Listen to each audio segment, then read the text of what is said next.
இதோ கடவுள் எனக்கு துணைவராக இருக்கிறார். என்னுடைய ஆண்டவர் என் வாழ்வுக்கு ஆதரவாக இருக்கின்றார். தன் ஆர்வத்தோடு உமக்கு பலி செலுத்துவேன். ஆண்டவரை உம்முடைய பெயரை போற்றுவேன், ஏனெனில் அது நல்லது. தந்தை மகன் தூயாவின் பெயராலே நம் ஆண்டவராகிய இயேசு கிறிஸ்துவின் கடவுளின் தூய ஆவியின் தோல்வி உங்கள் அனைவரோடும் இருப்பதாக. அன்புக்குள்ளே சகோதர சகோதரிகளே, மற்றும் புதிய வாரத்துக்குள்ளே ஆண்டவருடைய சமூகத்திலே கூடிய கொடுத்திருக்கிறார். இந்த புதிய வாரத்துக்காக நன்றி சொல்கிறோம். கடந்த நாட்களிலே அவருடைய அறிவுரைப்படி ஆதரவை நாங்கள் அதிகமாக அனுபவித்திருக்கிறோம். சுமை சுமந்திருப்போரேனோ என்ற வாருங்கள், உங்களுக்களே பார்த்தர்கள் என்ற அதே வார்த்தைகளை ஆண்டவர் மீண்டும் எங்களுக்கு தருகிறார். ஆண்டவருடைய இறக்கத்துக்குள்ளே அவருடைய அன்புக்குள்ளே நாங்கள் அடைக்கலம் இழைப்பார்கள் தூய பள்ளியிலே நாங்கள் அருள் கேட்போம். புதிய வாரத்தை ஆரம்பிக்கிற போது விசேடமாக இந்த நாட்களில் நாங்கள் செய்ய இருக்கிற காரியங்களும் கடந்து வர இருக்கிற செயல்கள் ஒவ்வொன்றிலும் ஆண்டவருடைய கிருபை அவருடைய ஆசீர்வாதம் எங்களை தாங்க வேண்டும் என்று சொல்லி சிறப்பாக கொண்டாடுவோம். எங்களையும் எங்களுடைய குடும்பங்களையும் உறவுகளையும் எங்களுடைய சமூகத்தை பங்கையும் எல்லாவற்றையும் ஆண்டவருடைய கரங்களுக்கு கொடுத்து அவருடைய ஆசிரியர்களின் பள்ளியிலே பங்கெடுப்போம். சகோதர சகோதரிகளை பள்ளியை கொடுக்க நாங்கள் தங்களுடைய குறைகளை பாவங்களை பலவீனங்களை நியாயப்படுத்தாமல் ஏற்றுக்கொண்டு ஆண்டவரிடம் மன்னிப்பு கேட்போம். இல்லாமல் இறைவனிடமும்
முதல் வாசகம்.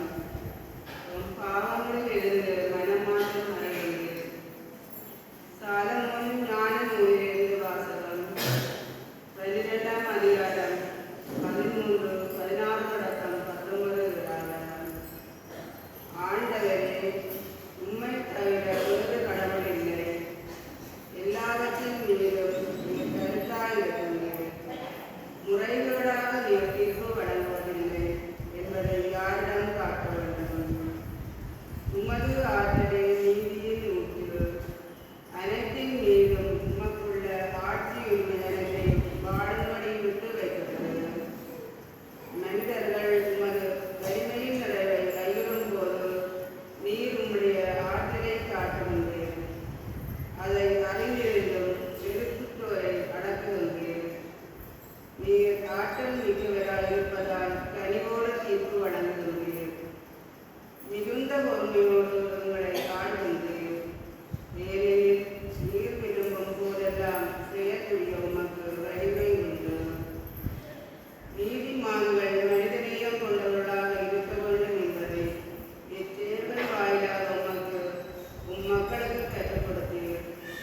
உம் மக்களை நன்னம்பிக்கையாய் நிரப்பினீர். ஏனெனில் பாவங்களிலிருந்து மனமாற்றம் அடைகின்றீர். இது ஆண்டவர் வழங்கும் அருள்வாக்கு.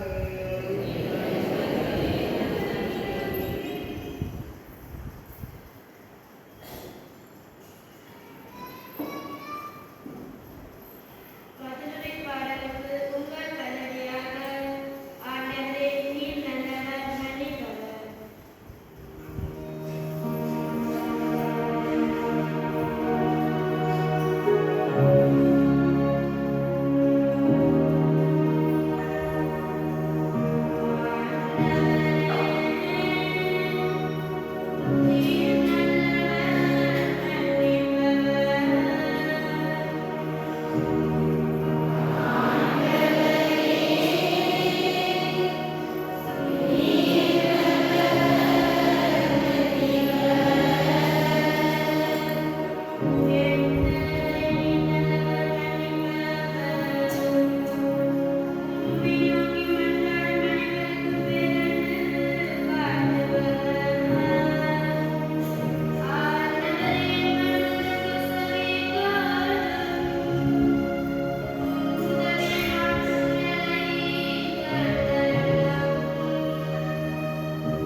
அதிகாரம் 8 வசனங்கள் 26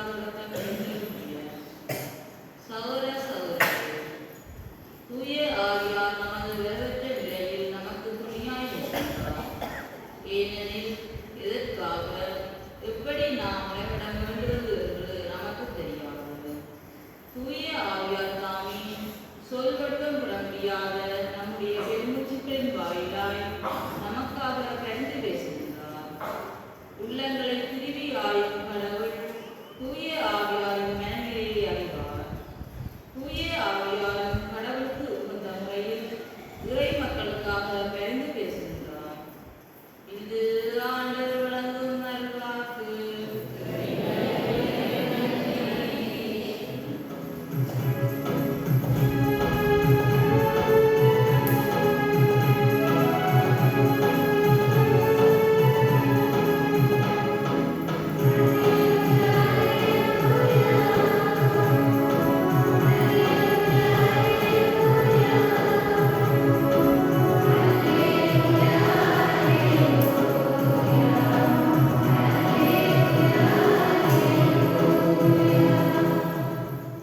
தந்தை விண்ணுக்கும் விண்ணுக்கும் ஆண்டவரை உம்மை போற்றுகிறேன். ஏனெனில் விண்ணரசின் மறைபொருளை குழந்தைகளுக்கு வெளிப்படுத்தினீர். அல்லேலூயா.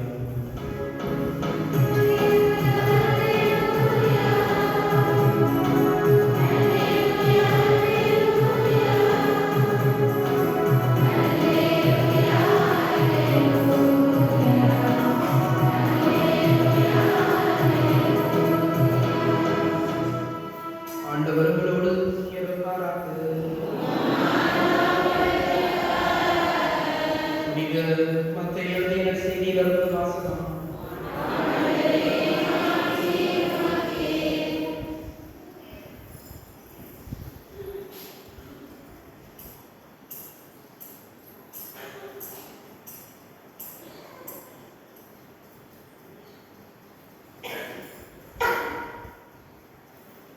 அதிகாரம் 13 வசனங்கள் 24 முதல் 30 வரை. அக்காலத்தில் இயேசு மக்கள் கூட்டத்திற்கு எடுத்துரைத்த வேறு ஒரு உவமை. விண்ணரசை பின்வரும் நிகழ்ச்சி கூப்பிடலாம். ஒருவர் தம் வயலில் நல்ல விதைகளை விதைத்தார். அவருடைய ஆட்கள் தூங்கும்போது அவருடைய பகைவன் வந்து கோதுமைகளுக்கிடையே களைகளை விதைத்துவிட்டு போய்விட்டார். பயிர் வளர்ந்து கதிர்விட்ட போது களைகளும் காணப்பட்டன. நிலக்கிழாருடைய பணியாளர்கள் அவரிடம் வந்து, ஐயா, நீருடைய வயலில் நல்ல விதைகளை அல்லவா விதைத்தீர், அதில் களைகள் காணப்படுவது எப்படி என்று கேட்டார்கள். அதற்கு அவர், இது பகைவனுடைய வேலை என்றார். உடனே பணியாளர்கள் அவரிடம், நாங்கள் போய் அவற்றை பறித்துக் கொண்டு வரலாமா, உம்முடைய விருப்பம் என்ன என்று கேட்டார்கள். அவர், வேண்டாம், களைகளை பறிக்கும் பொழுது அவற்றோடு சேர்த்து கோதுமையையும் நீங்கள் பிடுங்கிவிடக்கூடும். அறுவடை வரை இரண்டையும் வளர்விடுங்கள். அறுவடை நேரத்தில் அறுவடை செய்வோரிடம், முதலில் களைகளை பறித்து கொண்டு வந்து எரிப்பதற்காக கட்டுக்களாக கட்டுங்கள். கோதுமையையோ என் களஞ்சியத்தில் சேர்த்து வையுங்கள் என்று கூறுவேன்.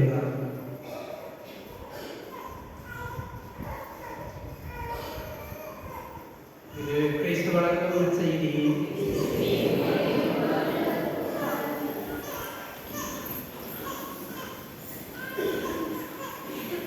அறுவடை வரை இரண்டையும் வளரவர்கள். அறுவடை நேரத்தில் அறுவடை செய்வர்களுடன் முதலில் களையை பிடித்துக் கொண்டு வந்து எரிப்பதென கட்டுங்கள். கோதுமையை என்னுடைய களஞ்சியத்தில் சேர்த்து வையுங்கள் என்று ஆண்டவர் இயேசு பிள்ளைப்பிரியமான சகோதர சகோதரிகளை பொதுக்காலத்தினுடைய 16வது வாரத்துக்குள் வருகிறோம். ஆண்டவருடைய வார்த்தைகள் அவருடைய இரக்கம் குறித்து, அந்த இரக்கத்திலே இருக்கக்கூடிய பொறுமை, அது குறித்து சிந்திக்க எங்களுக்கு கிடைத்திருக்கிறது. ஒரு ஆன்மீக எழுத்தாளர் இப்படி சொல்லுகிறார், கடவுளுக்கு 2 முகங்கள் இருக்கிறது. இந்த 2 முகங்கள் அப்படின்னு சொன்னால், ஒன்று இரக்கத்தின் முகம், மற்றொன்று நீதியின் முகம். கடவுளுக்கு இருக்கக்கூடிய 2 முகங்களுக்கிடையே ஒன்று நீதி, மற்றொன்று இரக்கம். இந்த நீதியின் முகம் என்று சொல்கிறோம் சொன்னால், கடவுள் மனிதன் தண்டனை செய்கிற குற்றங்கள் தவறுகள் செய்கிற போது தண்டனை கொடுக்கிறார். இந்த தண்டனைகளுக்கு கடவுளுடைய நீதி முகத்தை அவர் திருப்புகிறார் என்று சொன்னார். மனிதன் தவறு செய்கிற போது, பாவங்கள் செய்கிற போது அந்த பாவங்களுக்கான தண்டனையை அவர் பெற்றுக்கொள்கிறார். கடவுள் தன்னுடைய நீதியின் முகத்திலே விடியாக விளங்குகிறார் என்று சொல்கிறவர் தங்களுடைய செயல்களுக்கு ஏற்ற விளைவுகளை, பயன்களை, பலன்களை அவர்கள் பெற்றுக்கொள்கிறார்கள். இரண்டாவது, இரக்கத்தின் முகம் என்று சொல்கிறது கடவுள் இரக்கத்தின் முகத்திலே மழையாக பொழிகிறார். பாவங்கள் செய்தாலும் தவறுகள் செய்தாலும் எவனொருவன் அந்த தவறுகள் பாவங்கள் குறித்து மனம் கொண்டுதானோ அப்பொழுது கடவுள் இரக்கம் காட்டுகிறார். இயேசு கடவுளுடைய முகத்தை எப்படி காட்டுகிறார் என்றால் நாங்கள் செய்திகளிலே திருவள்ளியத்தில் பார்க்கிறோம். இரக்கத்தின் முகமாகத்தான் காட்டுகிறார். அதனால் இயேசு சொல்வார், தந்தை இரக்கமுள்ளவராக இருப்பது போல நீங்களும் இரக்கமுள்ளவராக. பழைய பாடல் ஆண்டவருடைய நீதியை பற்றி, கடவுள் கொடுத்த தண்டனைகளை பற்றி சொல்லுகிறவர்களால் புதிய பாடல் முழுவதும் இயேசுவை சந்திக்கிற புதிய பாடல்கள், செய்திகள், அவருடைய திருமுகங்கள் எல்லாம் கடவுளுடைய இரக்கத்தை பற்றி தான் சொல்லுகிறது. நான் பலியை அல்ல இரக்கத்தை விரும்புகிறேன் என்று சொல்லுவார். ஆக மனிதர்களாக நாங்கள் பாவம் செய்கிற போது அந்த பாவம் குறித்து மனம் வருந்தி மன்னிப்பு கேட்கிற போது, கடவுளிடம் திரும்புகிற போது அவர் அளவு கடந்த இரக்கத்தை நம்ம ஈடுபடுகிறார். நாங்கள் பிறக்கிறவர்களே அதை பார்க்கிறோம். ஆதாம் அவள் தவறு செய்கிற போது ஆண்டவருடைய பிரசன்னத்திலிருந்து அவர்கள் விலகி போயிருப்பார்கள். உண்ணக்கூடாது என்ற அந்த கனியை உண்ணுகிற இந்த ஏவாள் அவளால் தூண்ட பெற்ற ஆதாம் அந்த கனியை உண்ட போது அவர்கள் நிர்வாணமாக இருப்பதாக உணர்ந்துள்ளார்கள். ஆடை இருப்பதாக உணர்ந்து கொண்டவர்கள் ஆண்டவருடைய பிரசன்னத்தை விட்டு அவர்கள் ஒளிந்து கொள்வார்கள். அப்பொழுது இறந்தோட்டத்திலே நடந்து வருகிற கடவுளுடைய குரலை அவர்கள் கேட்பார்கள். அப்பொழுது கடவுள் அவர்களை பார்த்து கேட்கிற முதலாவது கேள்வி, இந்த மனக்குலத்தை பார்த்து கேட்ட முதலாவது கேள்வியாக நாங்கள் திருவள்ளியத்தை வேத புத்தகத்தை பார்க்கிறோம். கடவுள் பாவம் செய்த அந்த முதல் பெற்றோரை பார்த்து, ஆதாமை பார்த்து கேட்ட கேள்வி, ஆதாம் நீ எங்கே இருக்கிறாய், நீ எங்கே இருக்கிறாய் என்ற அந்த கேள்வி கடவுளுக்கு இந்த ஆதாம் ஒளிபுற இடத்தை பற்றி தெரியவில்லை என்ற அர்த்தம் அல்ல. இன்றைக்கு நாங்கள் ஸ்மார்ட் போன்கள் அதி உயர்ந்த தொழில்நுட்பத்தில் வாழ்ந்து கொண்டிருந்தாலும் கடவுளுக்கு எல்லாமே ஒளிச்சம். நாங்கள் எதை மறைக்கிறோம், எதை நாங்கள் ஒழித்து வைக்கிறோம் என்பது கடவுளுடைய பார்வையில் ஒரு பொருட்டல்ல. அவர் எல்லாவற்றையும் அறிவிக்கிறார்கள். நாங்களுடைய முதல் வாசகத்திலே வாசிக்கப்பட்ட உண்மை தவிர வேறு கடவுள் எங்களுக்கு இல்லை, எல்லாவற்றின் மீதும் நீர் கருத்தாய் இருக்கிறீர், முறைகேடாக நீர் தீர்ப்பு வழங்குவதில்லை, எல்லாவற்றிலும் நீர் கருத்தாய் இருக்கிறீர். கடவுள் எல்லாவற்றையும் அறிந்திருக்கிறது. இந்த ஆதாரங்களை பார்த்து கேட்ட முதலாவது கேள்வி, நீ எங்கே இருக்கிறாய்? திருமணத்திற்காக பார்க்கிற முதலாவது கடவுளுடைய கேள்வியாக இருக்கிறது. இந்த கேள்வி எதை எங்களுக்கு சொல்லுகிறது சொன்னால், தான் கிடைத்த அந்த மனுக்குலத்தை அவர் கைவிடவில்லை. கடவுளுடைய இரக்கம், அன்பு எப்போதும் மனிதனை பின்தொடர்ந்து கொண்டிருக்கிறது. தன்னுடைய பாவத்தை, தன்னுடைய தவறை அவர் உணர்ந்து மீண்டும் தன்னுடைய அருளுக்கு, இரக்கத்துக்கு, அன்புக்குள்ளே அவன் திரும்ப வேண்டும் என்று சொல்லி கடவுள் காத்து கொண்டிருக்கிறவராக இருக்கிறார். கடவுளுடைய பொறுமை, அவருடைய இரக்கத்தை தான் நாங்கள் திருப்பலியத்தில் பார்க்கிறோம். இயேசு எங்களுக்கு காட்டுகிற கடவுளுடைய முகம் எப்படிப்பட்டது என்று சொன்னால், அது இரக்கத்தின் முகமாக இருக்கிறது. இன்றைய செய்தியை இரண்டாவது வாசகத்தை நாங்கள் பார்க்கிற போது மனமாற்றம் குறித்து பேசுகிறது. பயிர், களை என்கிற இரண்டு காரியங்கள் குறித்து பேசுவதை நாங்கள் கேட்டோம். விதை நிலத்திலே விதைக்கப்படுகிறது. அங்கு பயிர் மட்டும் வளரவில்லை, அந்த பயிரை இருக்கக்கூடிய களைகளும் வளர்கிறது. ஆண்டவர் சொல்கிறார், அந்த நிலத்தினுடைய உரிமையாளர் சொல்கிறார், களையை விடக்கட்டுமாக இருக்கிற போது இரண்டையும் வளரவில்லை. காலம் வருகிற போது, நேரம் வருகிற போது களஞ்சியத்திலே கோதுமையை நாங்கள் சேர்த்து வைப்போம், பயிரை அதற்குரிய இடத்தில் நாங்கள் சேர்த்து வைப்போம், களைகளை நாங்கள் தீயிலிட்டு எரிப்போம். ஆக ஆண்டவருடைய வார்த்தையை சொல்கிறது, நாங்கள் மனமாறவில்லை என்று சொன்னால், மனமாற்றத்துக்குரிய காரியங்களை நாங்கள் தேடவில்லை என்று சொன்னால், ஆண்டவருடைய தண்டனையை நாங்கள் பெற்றுக்கொள்வோம். அவருடைய நீதிக்குரிய அவருடைய நீதியை இருக்கும் பார்த்து நான் நிறுத்தப்படும் இறுதி தீர்ப்பு நிச்சயமாக இருப்பது அவருடைய வார்த்தையிலே சொல்கிறது. இருந்தபோது கடவுள் இறக்கமுள்ளவராக இருக்கார் என்பதை அவருடைய வார்த்தையிலே சொல்கிறது. நம்முடைய திருப்பாடல் அழகான பல்லவியை எங்களுக்கு சொல்கிறது. ஆண்டவர் நீர் நல்லவர் மன்னிப்பவர், நீர் நல்லவர் மன்னிப்பவர். ஆண்டவருடைய இதயத்துக்கு நெருக்கமாக நாங்கள் வர வேண்டும் என்று சொன்னால் அவருடைய மன்னிப்பை நாங்கள் பெற்றுக்கொள்ள. நாங்கள் எல்லாருமே பாவம் செய்கிறவர்கள், தவறுகிறவர்கள், குற்றம் அளிக்கக்கூடிய அந்த பலவீனத்தோடு வாழுகிறவர்களால் அந்த தவறுகள், குற்றங்கள், பலவீனங்களோடு நாங்கள் வாழுகிற போது எங்களுடைய அந்த பலவீனத்தை நாங்கள் உணர்ந்து கொள்ள வேண்டும். எல்லாரும் நீதிமான்கள் அல்ல, எல்லாரும் நேர்மையாளர்கள் அல்ல. அதனால தான் நான் அவருடைய வார்த்தை சொல்கிறது, நாம் நேர்மையாளர்கள் அல்ல, ஆவிகளையே அடைக்கிறோம். நேர்மையாளர்கள், நீதிமானவர்கள் சொல்லி தங்களை எண்ணிக்கொள்கிறவர்கள் தங்களுடைய பாவத்தை குறித்து ஒருபோதும் எண்ண மாட்டார்கள். தங்களுடைய தவறுகள், பலவீனங்கள் குறித்து ஒருபோதும் சிந்திக்க மாட்டார்கள். மற்றவர்களை தீர்ப்பிடுகிறவர்களாகவே அவர்கள் இருப்பார்கள். இந்த செய்தி நாங்கள் வரும்போது அழகான காரியத்தை பார்க்கிறோம். விதைக்கப்படுகிற போது நாங்கள் பயிரும் வளர்கிறது, களையும் வளர்கிறது.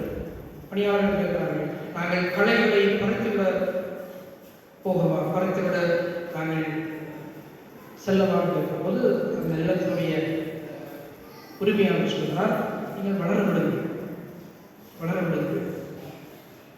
தீர்ப்பிடுவது, மற்றவர்களை குறித்து தவறுகள், அவர்களுடைய குற்றங்கள் குறித்து பேசுவது எங்களுக்கு நான் என்னுடைய என்ற அந்த கட்டத்துக்குள்ளே நின்று என்னுடைய பரிசுத்தம், என்னுடைய புனிதம் குறித்து சிந்திப்பதுதான் ஆண்டவருடைய இரக்கத்தை மன்னிக்கப்படுவதற்கான முதலாவது படியாகும். என்னுடைய பாவங்கள் குறித்து நியாயப்படுத்தாமல் என்னுடைய தவறுகள், குற்றங்கள் குறித்து நான் எண்ணுவது ஆண்டவருடைய இரக்கத்தை பெறுவதற்கான முதலாவது படியாக. அதைத்தான் நாங்கள் ஊதாரிகளுடைய அந்த கதையிலே பார்க்கிறோம். அவன் தந்தையுடைய அன்பிலிருந்து பிரிந்து சொல்லுகிற போது பன்முறைகள் தின்னுகிற அந்த உணவை அவன் உண்ணுகிற போதுதான் தன்னுடைய உணர்வுகளுக்கு திரும்பினார் என்று சொல்லப்படுகிறது. அவன் தன்னுடைய நிலையை உணர்ந்தவனாக தந்தையை குறித்து சிந்தித்தான், தந்தையினுடைய அன்பை குறித்து எண்ணி பார்த்தான். நான் என்னுடைய தந்தையிடம் திரும்பி செல்வேன், என்னுடைய தந்தையினுடைய இல்லத்திலே இருக்கக்கூடிய அந்த காரியங்களுக்குள்ளே என்னை நான் கொடுப்பேன் என்று சொல்லி தந்தையுடைய அன்பை குறித்து அவன் அதிகமாக்கினான். அவன் தந்தையிடம் செல்வதற்கான முதலாவது அந்த படியை எடுக்கிறான், முதலாவது ஸ்டெப். அதை அவன் எடுக்கிற பொழுது ஆண்டவருடைய இரக்கம், தந்தையுடைய இரக்கம் அவரை நிறைத்துக் கொள்கிறதை நாங்கள் பார்க்கிறோம். அந்த இயேசுவிலே பிரியமான சகோதர சகோதரி, இன்றைய நற்செய்தி வாசகத்தை நான் சிந்தித்து பார்த்த பொழுது எங்களுடைய திருவிழாவை குறித்து தான் நான் எண்ணி பார்த்தேன். 10 நாட்கள், 9 நாட்கள் ஒரு ஆலயத்துடைய திருவிழாவை கொண்டாடுகிற போது அந்த திருவிழா நாட்களை சொல்லுவார்கள், அது தியான நாட்கள். வித குருக்களுக்கு அந்த வருடத்தினுடைய இறுதியிலே ஞான ஒழுக்கத்துக்காக, தியானத்துக்காக நாட்கள் கொடுக்கப்படுகிறதோ அதுபோதுதான் அங்கே இருக்கக்கூடிய பங்கு மக்களுக்கும் தியான நாட்கள் கொடுக்கப்படுகிறது. அந்த தியான நாட்கள் என்று சொன்னால் திருவிழாவுக்காக நாங்கள் செய்கிற ஆயத்தம், விசேடமாக வழிபாட்டு நிலையிலே நாங்கள் எங்களை தியானம் செய்கிற அந்த காலம். இது மனமாற்றத்தின் காலங்களாக ஆண்டவரால் எங்களுக்கு கொடுக்கப்படுகிறது. அருளின் காலம், இரக்கத்தின் காலமாக இருக்கிறது.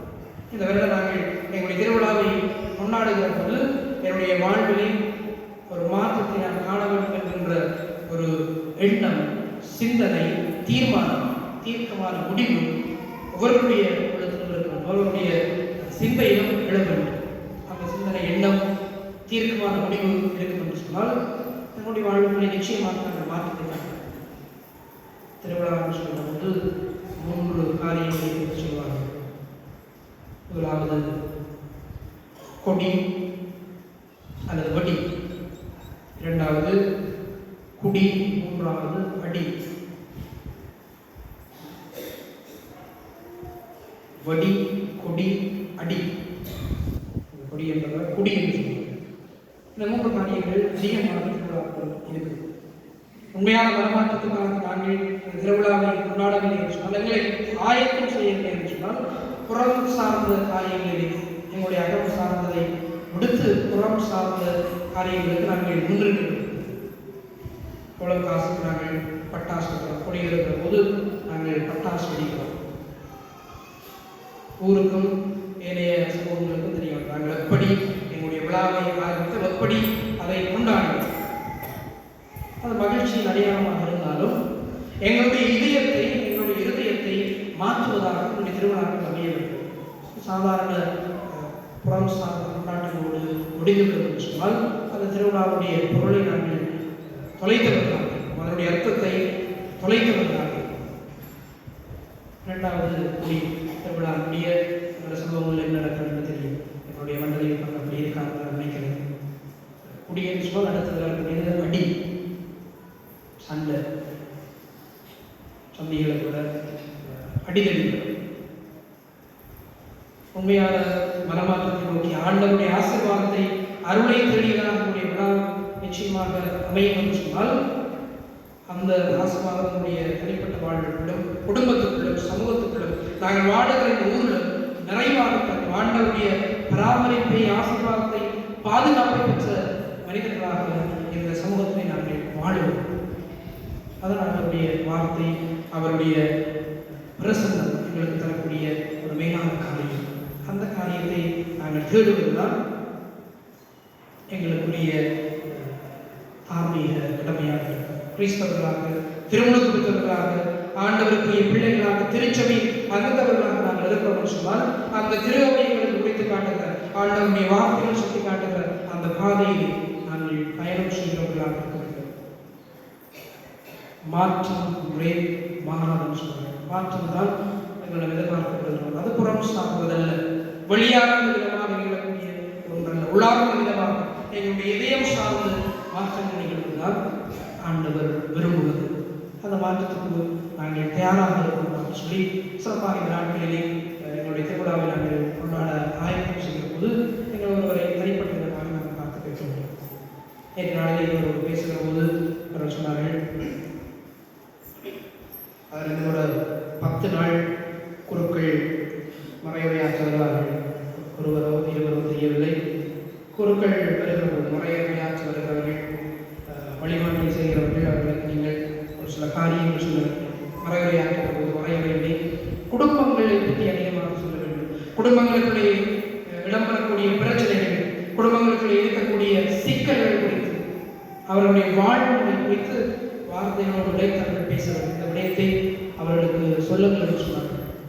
நல்லபடி எனக்குள்ளே செய்து பார்த்தேன்.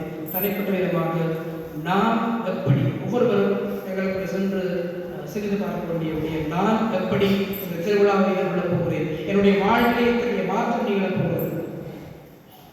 என்னுடைய தனிப்பட்ட வாழ்விலே பல மாற்றங்கள் என்று தேவைப்படுகிறது. தாயாக, தந்தையாக, பிள்ளைகளாக, இளையோராக, யுவதிகளாக, ஒவ்வொரு நிலைகளிலே இந்த சமூகத்தில் வாழ்கிற நாங்கள், என்னுடைய குடும்பத்திலே பயணம் செய்து கொண்டிருக்கிற நாங்கள், என்னுடைய வாழ்வு குறித்து நான் கேள்வி கேட்கிறேன். நான் யார், எங்கு இருக்கிறேன், நான் எங்கு செல்ல வேண்டும் என்று என்னுடைய வாழ்வு எப்படி போய் கொண்டிருக்கிறது? அது கடவுளுக்கு பிரியமானதாக இருக்கிறதா? கடவுளை சார்ந்ததாக இருக்கிறதா? நல்ல மனிதனாக நான் வாழ்ந்து கொண்டிருக்கிறேன். கடவுளுக்கு பிரியமான வழிகளிலே என்னுடைய வாழ்வு சென்று கொண்டிருக்கிறதா? நல்ல பயிராக நான் இருக்கிறேன். என்னுடைய வாசகர்கள் அடிப்படையில் தங்களுடைய வாழ்வை பார்த்தோம்னால் நல்ல பயிராக, நல்ல கனியாக என்னுடைய வாழ்வு இருக்கிறது. மற்றவர்களுக்கு பலன் கொடுக்கின்ற வாழ்வாக இருக்கிறது, அல்லது கலையாக இருக்கிறது. என்னுடைய காரியங்கள், நான் செய்கிற செயல்கள் தீமையை விளைவிக்கிறதாக இருக்கிறதா? என்னுடைய குடும்பத்துக்காக இருக்கலாம், சமூகத்துக்காக இருக்கலாம், நான் வாழகிற இந்த பங்கு சமூகத்துக்காக இருக்கலாம், அது தீமையை விளைவிக்கிறதா? இவனால் அல்லது இவனால் இந்த குடும்பத்துக்கு, இந்த சமூகத்துக்கு தீமை விடுமாறுகின்ற மற்றவர்களுடைய அந்த தீர்ப்புகளுக்கு நான் காரணமாக இருக்கிறேன். தீர்ப்புடுவது எங்களுடைய காரியம். தனிப்பட்ட விதமாக நான் என்னை குறித்து பார்த்தால் ஆண்டவருக்குரிய பாதையில் பயணம் செய்கிற ஒருவனாக இருக்கிறேன். இறப்புக்காக தயார் செய்து கொண்டிருந்த ஒரு முதியவர், இன்னும் சில நாட்களிலே இறந்துவிடுகிற நிலையில் இருந்தவர், தன்னுடைய பேரனுக்கு தன்னுடைய வாழ்வு குறித்த சில விடயங்களை சொல்லிக் கொண்டிருந்தார். படுக்கையில் இருக்கிற போது தனக்கு கிடைத்த அந்த ஞானத்தை, தன்னுடைய முதுமையின் இறுதி நாட்களிலே கண்டுகொண்ட அந்த வாழ்வின் உண்மைகளை தன்னுடைய பேரனுக்கு சொல்லிக் கொண்டிருந்தார். தன்னுடைய வாழ்வு குறித்து விட்டு பார்த்து சொல்லுகிற போது அவர் சொன்ன காரியம், நான் சிறுவனாக இருந்த பொழுது இந்த உலகத்தை மாற்ற வேண்டும் என்று சொல்லி நான் கலந்துகிறேன். இந்த உலகத்திலே பல தீமையான காரியங்கள், கொலை, கொள்ளை, வன்முறை, அறிவியல் நிறைந்த வாழ்வுகளில் இருக்கிற அந்த சூழல்களை பேச்சை நாம் பார்க்கிற போது செய்தித்தாள்களில் இன்னும் செய்திகளிலே தொலைக்காட்சிகளிலே பார்க்கிற பொழுது எனக்கு இந்த உலகத்தை மாற்ற வேண்டும் என்ற உணர்வு தருகிறது. இந்த உலகத்தை மாற்ற வேண்டும் என்பதுதான் என்னுடைய இலக்கு கனவாக இருந்ததுன்னு சொல்லி சொன்னவர். இந்த சிறு பிராயத்திலே அவற்றை நான் மாற்ற முடியாது போனபோது நான் இளமை பேசினேன். என்னுடைய இளைய பருவத்திற்கு நான் சென்றேன். உலக காலத்துக்கு நான் சந்தர்ப்பது இளமையாக நான் இருந்தபொழுது என்னுடைய வாழ்வால் இந்த உலகத்தை மாற்ற முடியாது, என்னுடைய சமூகத்தை நான் மாற்றுவேன். உலகத்தை மாற்ற முடியாது. என்னுடைய உழைப்பால் நான் எடுக்கக்கூடிய எல்லா விதமான முயற்சிகளாலும் என்னுடைய சமூகத்தை, நான் வாழுகிற ஊரை, பங்கை நான் மாற்ற முடியும் என்று சொல்லி அந்த முதியவர் உழைத்தார். பல காரியங்கள் இவரோடு பேசினார். ஆனால் இளமை காலத்திலே தன்னுடைய சமூகத்தை மாற்ற முடியாத சமூகம் மீண்டும் மீண்டும் அந்த தீமைகளை மாற்றும்போது அவரால் சகித்துக் கொள்ள முடியவில்லை. திருமணமாகி ஒரு நடுத்தர வயதை அவர் கட்டிய போது புரிந்து கொண்ட உண்மை, இந்த சமூகத்தை மாற்ற முடியாவிட்டாலும் உலகத்தை மாற்ற முடியாவிட்டாலும் என்னுடைய குடும்பத்தை நான் மாற்றுகிற போது நிச்சயமாக அது சமூகத்தை மாற்றும். என்னுடைய குடும்பத்துக்குரிய அந்த மாற்றங்களை நான் நிச்சயமாக செய்கிறேன் சொல்லி குடும்பத்துக்காக உழைத்தார். நல்ல காரியங்களை குடும்பத்திலே செய்ய வேண்டும் என்று சொல்லி அவர் முயற்சி எடுத்தார். அவருடைய மனைவி பிள்ளைகளுக்கு நல்ல விடயங்களை வைத்தவருக்கு சொல்லிக் கொடுத்தார். ஆனால் அவருடைய குடும்பத்தை முழுமையாக மாற்ற முடியவில்லை. ஈச்சிலே முதுமைகளிலே அடைகிறது. முதுமையிலே இருக்கும் பொழுது அவர் உண்மையை புரிந்து கொண்டார். உலகத்தை, சமூகத்தை, என்னுடைய குடும்பத்தை மாற்றுவதை காட்டிலும் நான் என்னை மாற்றிக் கொண்டிருந்தால் என்னுடைய குடும்பம், என்னுடைய சமூகம் நன்றாக இருந்திருக்கின்ற அந்த உண்மையை புரிந்து கொண்டு என்னுடைய பேரிடம் சொல்லிக் கொடுத்தார். ஒருவன் தன்னை மாற்றுகிற போது அவன் குடும்பத்தை மாற்றுகிறான், சமூகத்தை மாற்றுகிறான். அந்த சமூகத்தை மாற்றுவதற்காக உலகத்தை மாற்றுகிறவனாக நிறுத்தான் என்று சொல்லி அந்த அனுபவத்தை அவனுக்கு கற்றுக் கொடுத்த போது அந்த பேரன் வாழ்வுடைய உண்மையை தன்னுடைய உறவில் இருந்து கண்டு கொண்டார். ஆண்டவருடைய சூழலை பிரியமான சகோதர சகோதரிகளை, கிறிஸ்தவர்களாக இருக்கிற நாங்கள், ஆண்டவருக்குள்ளாக அவருடைய பாதையிலே பயணிக்க விரும்புகிற நாங்கள் எங்களுக்குள்ளே சிந்தித்து பார்க்க வேண்டிய காரியம் தனிப்பட்ட விதமாக நான் ஆண்டவருக்குரிய வழியிலே பயணிக்கிற மனிதனாக இருக்கிறேன். அந்த பயணம் சரியாக இருக்கும் என்று சொன்னால் அந்த குடும்பத்திற்கு உகந்ததாக இருக்கும், சமூகத்தை நிறைவேற்றுவதாக இருக்கும், நான் வாழுகிற சமூகத்திற்கும் பங்குக்கும் அது நல்லதை செய்வதாக இருக்கும். எனவே ஆண்டவருடைய வார்த்தைகளுக்கு நாங்கள் செயல்படும் விசேடமாக இந்த திருவிழாவை நாங்கள் கொண்டாடுகிற போது எங்களுடைய தனிப்பட்ட வாழ்விலும், சமூக வாழ்விலும், குடும்ப வாழ்விலும் அது மாற்றத்தை கொண்டு வருவதாக ஆண்டவருடைய ஆசீர்வாதங்களை, அவருடைய மேலான நன்மைத்தனங்களை எனக்கும் என்னுடைய குடும்பத்திற்கு கொண்டு வருவதாக இருக்க அந்த மாற்றங்களுக்கு எங்களை கொடுக்க நாங்கள் தயாராக இந்த பணியை ஆண்டவரிடம் அருள் கேட்டுக்கொள்வோம். எங்களுடைய நம்பிக்கையை அறிவிப்போம்.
எங்களுடைய தனிப்பட்ட சகோதரிகளுக்காக ஆண்டவரை பார்த்து மௌனமாக கொண்டாடுவோம். எங்களை நாம் ஆண்டவரிடத்தில் இருக்கிற எல்லாரும் நிறைவாக நம்பிக்கையோடும் விசுவாசத்தோடு நம்முடைய பிள்ளைகளாக நாங்கள் சமைத்த என்னுடைய தேவைகளுக்கு நீர் கனிவுடன் சவிசாரித்திருக்கிறோம். நாங்கள் கேட்பதற்கும் வேண்டுவதற்கு முன்பாகவே எங்களுடைய தேவைகளுடைய என்பதை அறிந்திருக்கிறவர்களே, நாங்கள் விரும்பி கேட்ட எங்களுடைய விண்ணப்பங்கள் தேவைகளுக்கு கனிவோடு சவிசாரித்து அவற்றை எங்களுக்கு தந்திட வேண்டும் என்ற ஆண்டவராக கிறிஸ்து வழியாக கொண்டாடுகிறோம்.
அவரை மீட்பராகவும் ஈடேற்றுகிறவராகவும் உங்களுக்கு அனுப்பினேன்.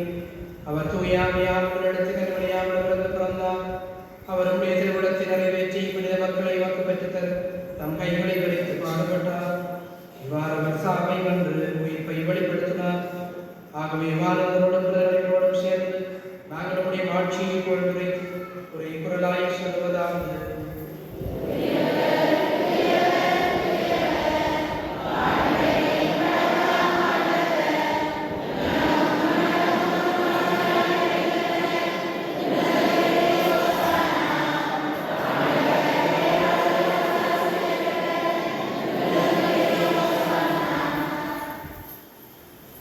ஆண்டவரே, நேர்மையாகவே தூயவர், தூய்மை அனைத்திற்கு மூன்று. ஆகவே உடைய தூயாவியை குழந்தை வாருங்கள். ஆண்டவர் இயேசு கிறிஸ்துவின் உடலும் இரத்தமுமாக எங்களுக்கு மாறுவார். அவர் பாடுபட குளம் கனிந்து தம்மை கையெழுத்த போது அப்பத்தை எடுத்து நன்மை செலுத்தி தம் சுடர்களுக்கு அளித்தவர் கூறியதாவது: அனைவரும் இதிலிருந்து பெற்று உண்ணுங்கள், ஏனெனில் இது உங்களுக்காக தேவைப்படும் என் உடலும்.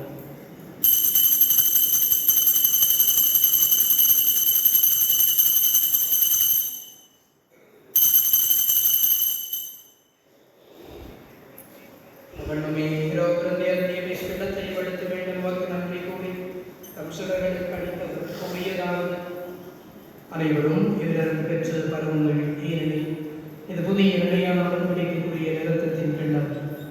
இது பாவ மன்னிப்புக்கென்று உங்களுக்காகவும் எல்லோருக்காகவும் செய்யப்படும். இதை நினைவாக செய்யுங்கள்.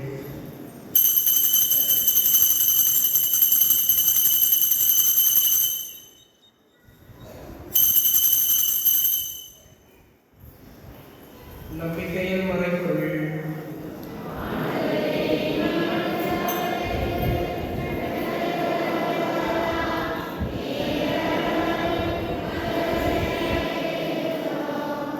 ஆண்டவரை நாங்கள் கிறிஸ்து நடப்பினை மீட்பை கூர்ந்து வாழ்கிற மக்கத்தையும் மக்களிக்கும் இடத்தையும் மக்களுக்கு கொடுக்கின்றோம்.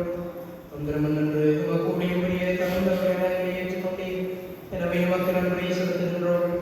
மேலும் கிறிஸ்துவின் உடலில் இரத்தத்திலும் பங்குள்ளவர்களை தூயாவியார் சேர்க்க வேண்டும் உம்மை தாழ்மையுடன் கொண்டாடுகின்றோம். ஆண்டவரை உலகமும் பரவியிருக்கக்கூடிய திருவை நினைப்பு கூர்ந்தர்கள். எங்கள் திருத்தந்தை 14ஆம் பிரகாசம் ஆண்டதை ஒருவருடையாய எல்லா திருநிலைகளாகியவர்களோடும் உடைய திருவையர்கள் நிறையப்படும் செய்தர்கள். மேலும் உயிர்த்தெழுந்தவர்கள் சகோதரர் சகோதரிகளையும் பிறந்து வழிகளையும் இறக்கத்துடன் நினைவு கொண்டு நம்முடைய திருமொழியுடைய திருமணங்கள் அனைவர் மீதும் இரக்கமாயிரும். கடவுளின் கன்னி தாயான புனித மரியா, அவருடைய கணவரான புனித யோசேப்பு, புனித திருத்தூதர்கள், பாதுகாவலர் புனித பேதுரு, நாங்கள் நிலை வாழ்க்கம் கொண்டு சந்தி பெற்று அந்த மகன் இயேசு கிறிஸ்து வழியாக உமை போல் நேற்றும் பரவலுடன் உண்மை மன்றாடுகின்றோம். இவர்கள்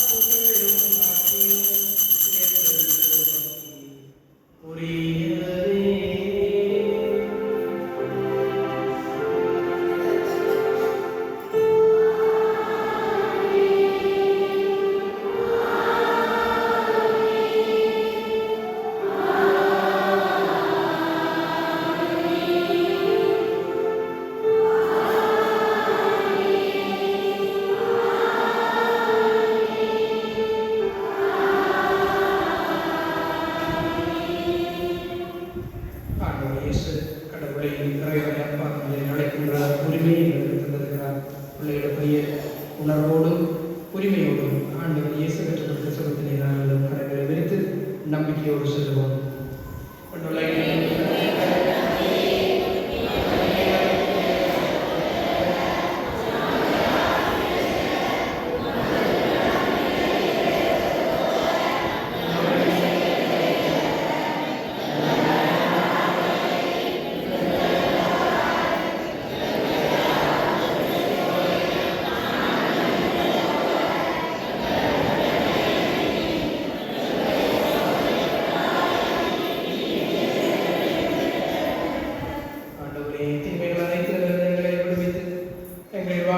அமைதியை கரைவிடலும் பாடுகின்றோம். உம்முடைய இரக்கத்தின் உதவியால் நாங்கள் பாவத்தில் இறங்கிய போது விடுதலை பெற்று யாதொரு கலக்கமும் இரணமாயிருப்போம். நாங்கள் நோக்கி இருக்கும் பேரின்பத்துக்காக எவர்பராகி இயேசு கிறிஸ்துவின் வருகைக்காக காத்திருக்கின்றோம்.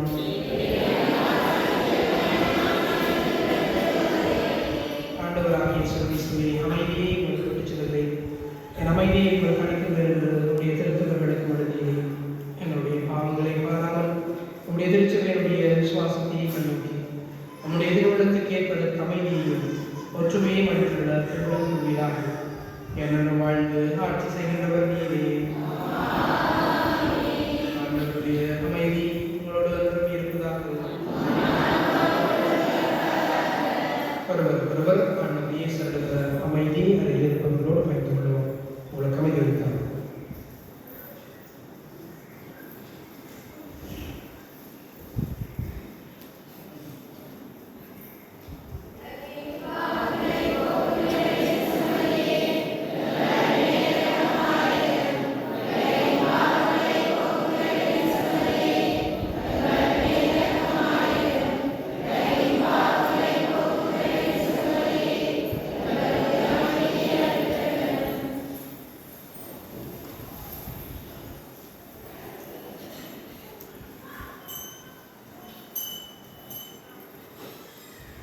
இதோ இறைவனின் சமரை உரையுலகின் பாவங்களை போக்குகின்றவர். சமரையுடைய விருந்து கடவுள் பெற்று நாங்கள் பெற்றோர்.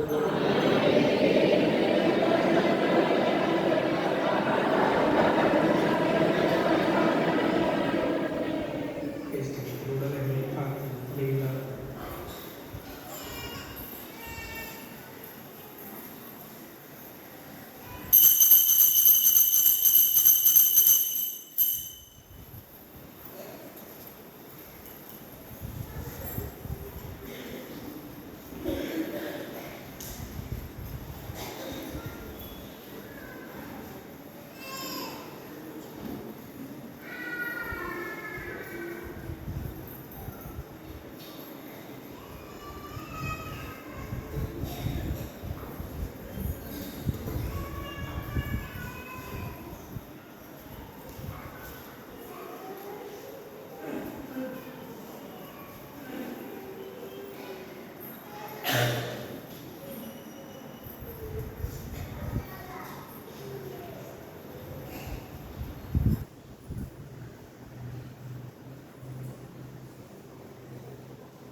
Thank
அருளமுடைய ஆண்டவர் தம்முடைய வியத்தகு செயல்களை நினைவில் நிலைக்கச் செய்துள்ளார். அவர் தம் கஞ்சி நடப்போருக்கு உணவளித்தார். நன்றி கூறி மன்றாடுவோமாக.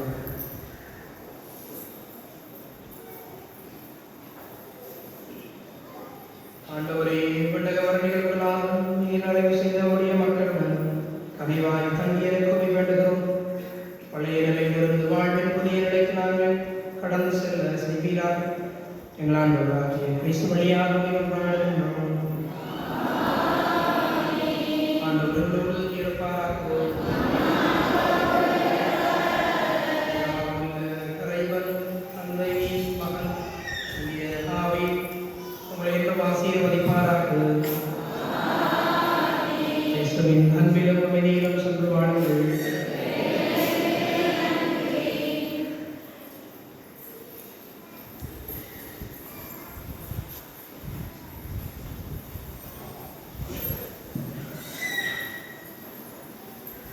இன்றைய வழிபாட்டில் சிறப்பித்த ஊர்தல் பொருத்தி மக்களுக்கு நன்றிகள். இன்று திருவிழாவை முன்னிட்டு ஆயத்தங்களுக்கு நடக்க இருப்பதனால் விரும்பிய இளைஞர்கள் பெரியவர்கள் பிற்பகல் 4 மணி அளவில் விலகி தருமாறு தாழ்வுகள் கேட்டுக்கொள்ளப்படுகிறது. கல்வி நிதிக்கு அன்பளிப்பு சென்றிருக்கிறார். அமரர் மடத்தின் பசிலியா இயேசுமரியால் 21ஆம் ஆண்டு நினைவு. அமரர் பசிலியா மரிய தேசா துரையம்மா 1ஆம் ஆண்டு நினைவு.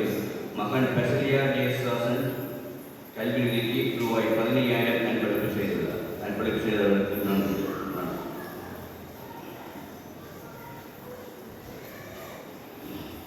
பார்வையாளர்கள் திருமண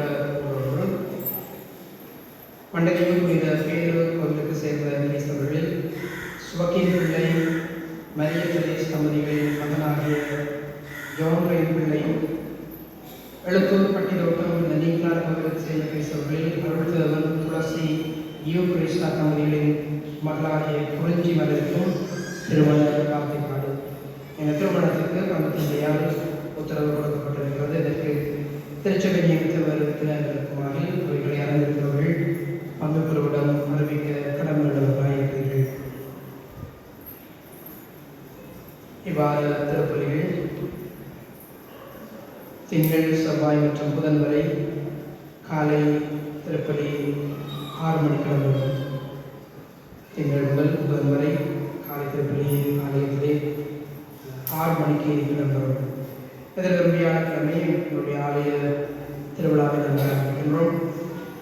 பதினாறாம் திருவிழா வியாழக்கிழமை குடியேற்றத்தோடு ஆரம்பமாகும். நவநாள் வழிபாடுகள் தினம் மாலை 5:30 மணிக்கு திருச்சோமாரியோடு ஆரம்பமாகும். திருவிழா திருப்பலி 1ஆம் தேதி காலை 6:30 மணிக்கு ஆரம்பமாகும். நற்கருணை திருவிழா திருப்பலி வெள்ளிக்கிழமை மாலை 5:30 மணிக்கு திருச்சோமாரியோடு ஆரம்பமாகும். எதிர்வரும் ஞாயிற்றுக்கிழமை 26ஆம் தேதி முதலன்மை பிறந்த மாணவர்களுக்கான அருட்சாதன திருப்பலி, முதலன்மை அருட்சாதன திருப்பலி காலை 6:30 மணிக்கு திருப்பலி ஆரம்பமாகும். முதலன்மை பிறந்த பிள்ளைகளுடைய பெற்றோருக்கான ஒன்று முதல் நாளை திங்கட்கிழமை மாலை 4 மணிக்கு இடம்பெறும். அனைத்து பெற்றோர்கள் முதன்மை பெறுகிற பிள்ளைகளுடைய அனைத்து பெற்றோர் இந்த கூட்டத்தை சமூகம் தரமாக பெற்றிருக்கிறோம். மாலை 4 மணிக்கு இந்த கூட்டம் ஆரம்பமாகும். எதிர்வரும் வெள்ளிக்கிழமை மாலை 3 மணிக்கு முதன்மை பெறுகிற பிள்ளைகளுக்கான ஒப்புரவு அருட்சாதனம் இடம்பெறும். சனிக்கிழமை காலை 9 மணிக்கு பெற்றோர் மற்றும் ஞான பெற்றோருக்கான பாவசங்கீத அருட்சாதனம் வழங்கப்படும். உறுதி ஊசல் பிறந்த மாணவர்களுக்கான வகுப்புகள் இன்று மாலை 5 மணிக்கு இடம்பெறும். இன்று முதல் உறுதி ஊசல் பிறந்த மாணவர்களுக்கான வகுப்புகள் ஞாயிற்றுக்கிழமைகளில் மாலை 5 மணிக்கு ஆரம்பமாகும். தேசிய மட்ட திருவிழிய விழாவுடைய போட்டியிலே தெரிவு செய்யப்பட்ட மாணவர்களுக்கான பரீட்சைகள் எதிர்வரும் 25ஆம் தேதி சனிக்கிழமை காலை 9 மணிக்கு அல்லைப்பட்டி மோன்ஃபர்ட் பாடசாலையிலே இடம்பெறும் என்பதை அறிவித்தது. ஏற்கனவே இந்த அறிவித்தல் மாணவர்களுக்கு கொடுக்கப்பட்டிருக்கிறது. தெரிவு செய்யப்பட்ட மாணவர்கள் கிட்டத்தட்ட 14 பேர் தேசிய மட்ட திருவிழை போட்டியாக தெரிவு செய்யப்பட்டார்கள். இவர்களுக்கான பரீட்சைகள் இடம்பெறுவதால் தக்க முறையிலே இந்த பரீட்சைக்காக ஆயத்தம் செய்யப்படுமாறு அன்போடு கேட்டுக்கொள்கிறேன். அனைத்து மறை ஆசிரியர்களுக்கான கூட்டம் இன்று திருப்பதியில் இடம்பெறும். திருப்பதிக்கு வந்திருக்கக்கூடிய மறையாசிரியர்கள் தயவு செய்து திருப்பதியின் பின்னர் பணிவரையில் இடம்பெறுகிற கூட்டத்திலே பங்கெடுத்து செல்லுமாறு அன்போடு கேட்டுக்கொள்கிறேன். நேற்றைய நாளிலே பொது சிரமநாதம் இடம்பெற்றிருந்தது. பலர் பங்கெடுத்திருந்தீர்கள். ஒரு சிலரை காணவில்லை, பலரை காணவில்லை என்றுதான் சொல்லுவோம். இன்றைக்கும் இந்த சிரமதான வேலைகள் இருக்கிறதுனால செய்து வராதவர்கள் வந்தவர்களும் எல்லாம் வராதவர்கள் எல்லோரும் இணைந்து சிரமதான பணிகளிலே ஒத்துழைக்குமாறு கேட்டுக்கொள்கிறேன். இறுதிக்கட்ட வேலைகள் என்னுடைய ஆலயம் ஆலய சுற்றுவட்டாரம் சார்ந்து இருக்கிறது. எல்லோரும் இணைந்து